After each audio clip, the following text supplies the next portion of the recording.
YouTube ప్రేక్షకులైన నాకంటే పెద్దవారందరికీ కూడా నా హృదయపూర్వక నమస్కారాలు. నాకంటే చిన్నవారికి నా ఆశీస్సులు. ఈరోజు మనం నారింజ పండు గురించి తెలుసుకుందాం. అది తింటే ఏమవుతుంది? అది తినడం మంచిదేనా? ఎవరు తింటే ఏమి జరుగుద్ది? ఎవరు తినకూడదు? ఇవి తెలుసుకుందాం.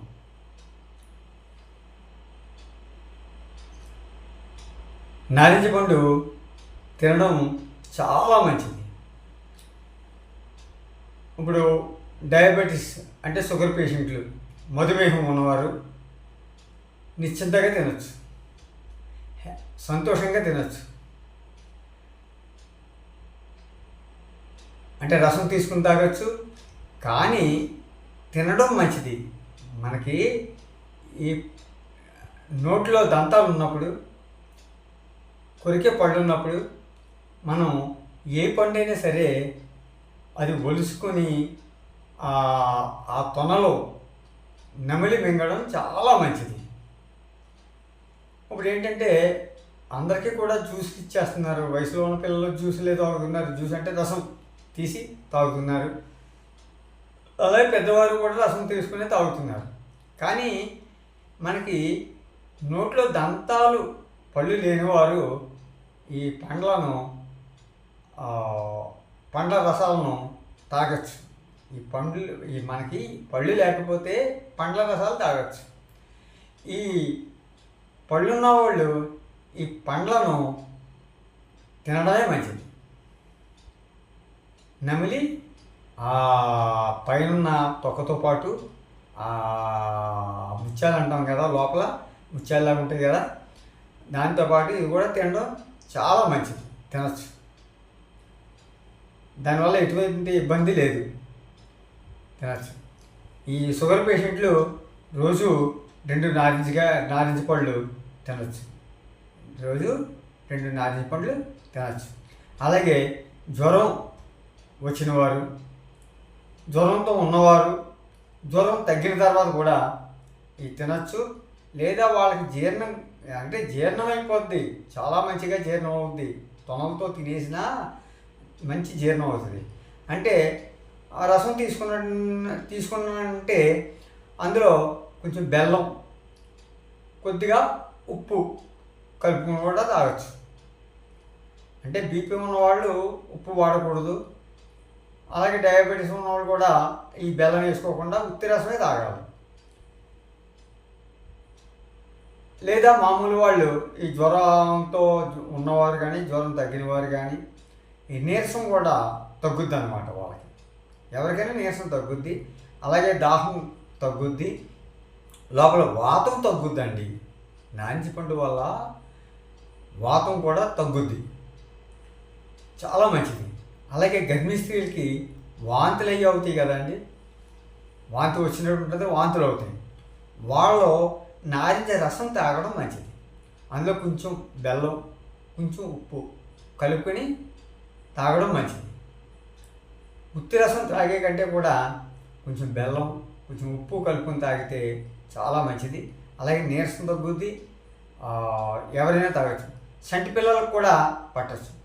అలాగే అజీర్తితో ఉన్నవాళ్ళు ఇప్పుడు తింటారు, అది జీర్ణం కాదు, అది పుల్ల టైంలో వస్తుంటాయి. అటువంటి వారికి కూడా నారింజ రసం అంటే తినడం వల్ల, నారింజ పండు తినడం వల్ల తొందరగా జీర్ణం అవుతుంది. అలాగే విరేచనం, మలబద్ధకంగా ఉంటుంది కదా, కొంతమందికి మలబద్ధకంగా ఉంటుంది. అంటే కొంతమంది విరేచనం సరిగ్గా అవదు. వారు నారింజ పండు తిన్నట్లయితే, రసం తాగడం కాదు, ఆ తొనలే పూర్తిగా తినాలి. అలా తిన్నట్లయితే విరేచనం కూడా సాఫీగా అవుతుందండి. నారింజ పండు వల్ల చాలా ఉపయోగాలు ఉన్నాయి. ఎవరైనా తినవచ్చు. కానీ ఎవరు తినకూడదంటే ఈ పళ్ళు, మనం ఉన్న దంతాలు అవి ఎనామిలిపోయి పులుపు పట్టేస్తుంది. పళ్ళు పులిసిపోయి అంటారు కదా, అలాగా ఆ పళ్ళకు కానీ పులుపు కానీ పట్టేసినట్లయితే మాత్రం వారు తినడం మంచిది కాదు. ఎందుకంటే ఆ నారింజ పండు తిన్నారంటే మళ్ళీ ఇంకోటి తినలేరు. ఈ పళ్ళు జీవు మళ్ళీ లాగేస్తుంటాయి అన్నమాట. అందుకే ఉప్పు కలుపుని వాళ్ళ రసం తాగొచ్చు, అంతేగాని తినకూడదు. కాబట్టి ఏంటంటే మనందరం కూడా అవి నారింజ పండు చాలా మంచిది, ఎవరైనా తినవచ్చు. అలాగే రక్తహీనత ఉన్నవాళ్ళు ఉంటారు కదండి, కొంతమందికి రెప్ప తీస్తే ఎర్రగా ఉండదు, కొంచెం తెల్లగా ఉంటుంది, ఒగురుపు ఆయాసం ఉంటుంది. వాళ్ళు మాత్రం పుల్లగా ఉన్న కాయలు మాత్రం తినకూడదు.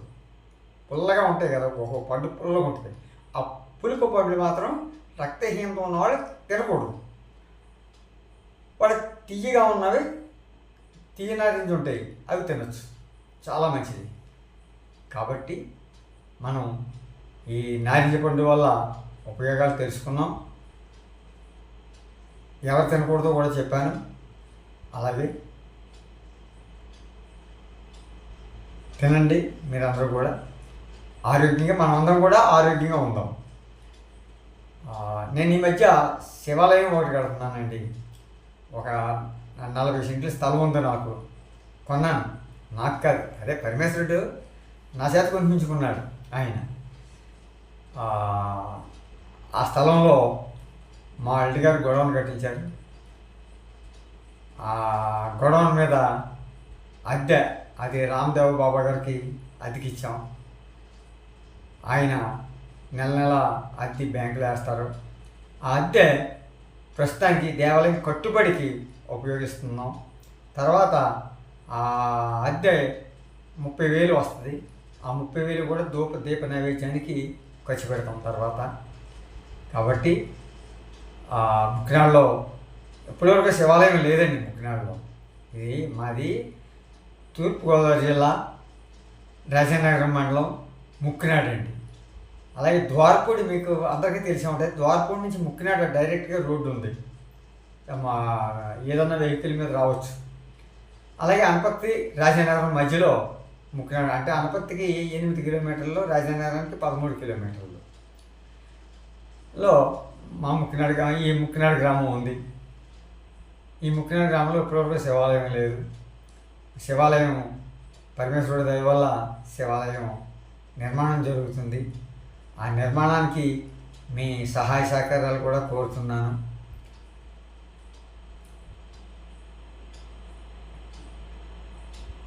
ఆ పరమేశ్వరుడి దయ వల్ల మనమందరం కూడా బాగుండాలని నేను ఆ పరమేశ్వరుని వేడుకుంటున్నాను. మన శివాలయం పేరు శ్రీ అన్నపూర్ణ సమేత ముక్తేశ్వర స్వామి అండి. ముక్తేశ్వర స్వామి వారు అన్నమాట మనకి.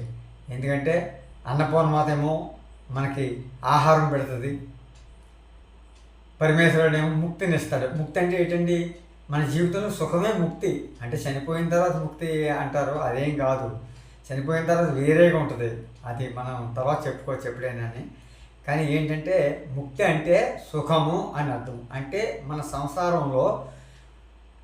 సంసారం అంతా కూడా మన పిల్లలు, మన మనవలు, మన బంధువర్గం సుఖంగా ఉండడమే ముక్తి. ముక్తి ఈజ్ ఈక్వల్ టు సుఖము, సంతోషము అని అర్థం అన్నమాట. ముక్తి అంటే ఏటో కాదు.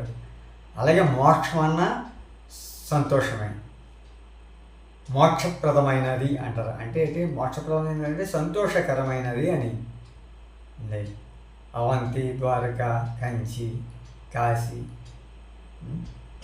ఇవన్నీ కూడా ఏంటంటే